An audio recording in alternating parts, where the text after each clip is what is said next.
இப்போ ஒரு இன்ஜெக்ஷனை போட்டு அவன் பிளட் எடுக்க போறாங்க. இன்ஜெக்ஷனால எவ்வளவு பயம் நம்ம சீன்லயே பார்த்திருப்போம். ஆனாலும் தைரியத்துல வரவழைச்சிட்டு தூங்குற மாதிரி ஒரு ஆக்டிங்க போடுறான். இப்போ கோல் உடம்புல இருந்து பிளட் எடுத்துட்டு அவங்க வெளியே போயிடுறாங்க. அப்ப அந்த பேபி சிட்டர் இருக்காங்களா, அவங்க அங்க ஒரு விண்டோ ஓப்பன் ஆயிருக்கத பாத்துட்டு போறாங்க. அவங்க போனதுக்கு அப்புறம் கோல் எந்திரிச்சு ஒரு ரோப் மாதிரி ரெடி பண்ணி அந்த விண்டோ வழியா தப்பிச்சு போலான்னு ட்ரை பண்ணுவான். அப்ப திடீர்னு அவன் மயங்கி விழுந்துருவான். அவனை ஒரு சேர்ல கட்டி போட்டு வச்சிருப்பாங்க. அப்ப அந்த பேபி சிட்டர் இருக்காங்களே, நீயே இங்க இருந்து தப்பிச்சு போக பார்த்த அப்படின்னு கேட்பாங்க. நம்ம எல்லாத்தையும் பாத்துட்டோன்றது உங்களுக்கு தெரியாதுன்றத புரிஞ்சுக்கிறான். அதனால ஏதோ சொல்லி சமாளிக்கிறான். அப்ப அவன் கேட்கறான், நீ எதுக்காக என் ட்ரிங்க்ஸ்ல ஏதோ கலந்து கொடுத்து என் உடம்புல இருந்து பிளட் எடுத்தீங்க அப்படின்னு கேட்கறான். அதுக்கு நாங்க ஒரு சயின்ஸ் ப்ராஜெக்ட் பண்ணிட்டு இருக்கோம், அதுக்காண்டிதான் எடுத்தோம் அப்படின்னு சொல்லிடுறான். இப்படியே கோல் பேச்சு கொடுத்துக்கிட்டே அவன் கையில இருக்க நைஃபால அந்த கயரை கட் பண்ணிட்டு இருக்கான். அது அவனுக்கு மட்டும் தான் தெரியும் நினைச்சு அவன் கட் பண்ணிட்டு இருப்பான். ஆனா அங்க இருக்கிற எல்லாருமே அதை பாத்துட்டு இருப்பாங்க.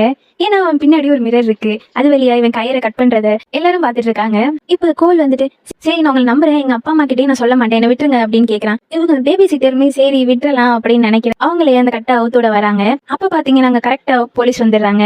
இவன் தான் போலீஸ் கால் பண்ணிருப்பான்றதும் புரியுது. சரி போலீஸ் வந்து நம்மளை காப்பாத்துவாங்க அப்படின்னு நினைக்கிறேன். ஆனா அங்க வந்த போலீஸ்மே அவங்க கிட்ட மாட்டி செத்து போயிடுறாங்க. அவங்க உள்ள வரும்போது ஒரு பொண்ணை ஷூட் பண்ணிருப்பாங்க. இப்ப அவங்க எல்லாரும் போய் அந்த பொண்ணை பார்க்கும்போது கோல் நம்ம இனிமேலும் பயந்துட்டே இருந்தோம்னா கண்டிப்பா இவங்க நம்மளை கொண்டுவாங்க, இங்கிருந்து நம்ம எப்படியாவது தப்பிச்சு ஓடிடணும்னு சொல்லி வேமா எந்திரிச்சு ஓட ஆரம்பிக்கிறான். இப்ப கோல் பின்னாடியே ஒருத்தன் துரத்திட்டு வரான். அவன் பாத்தீங்கன்னா ஸ்டெப்ஸ்ல ஏறிட்டு இருக்கும்போது அவனே தவறி கீழே விழுந்து செத்தும் போயிடுறான். அவன் செத்து போனதுக்கு அப்புறம் மத்தவங்க மூஞ்சியெல்லாம் பாக்கணுமே, கோல் மேல பயங்கர கோவத்துல இருக்காங்க. அப்ப கோல் நான் எது பண்ணல அப்படின்னு சொல்லிட்டு ஓடிடுறான். மேல நேரம் அவனோட ரூம் போய் டோரை க்ளோஸ் பண்ணிடுறான்.